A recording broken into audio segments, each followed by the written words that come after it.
Today we see the results of efforts by many members of the Georgia Tech community, the library, building construction, aerospace engineering, ISYE, all coming together to bring the latest technology, in this case the use of drones, to deliver books.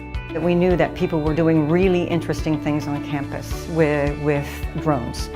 So we thought what an interesting thing to be able to do would be to use unmanned aircraft to fly library books from place to place, on campus or to Marietta Street, where we have one building, or to Library Service Center, which we have with Emory, which is 6 miles away.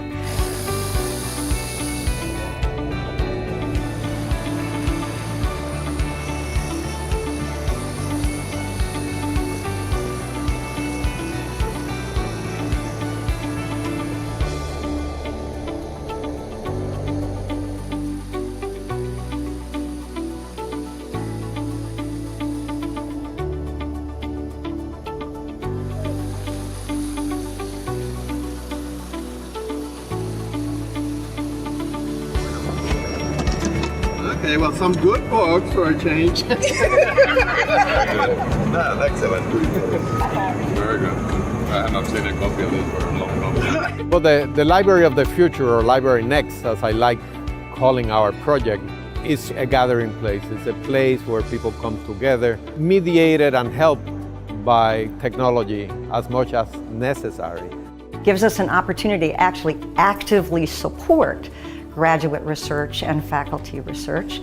And it also furthers the other goals of Library Next, mostly to have innovation in the way libraries deliver services to the campus. You can't deliver service now in the age of Amazon in the way that you delivered service in the past, and libraries have to adapt to that. The drones allow us to bring the hardcover books from our repository in a very short order, so you will never miss them. It would be marvelous if we could do it in a half an hour or less from one place to another in this region among the Library Service Center and the Marietta Street facility and the library. That would be absolutely terrific. I cannot wait until we actually have deliveries from our repository to here on a regular basis. It would be wonderful to see.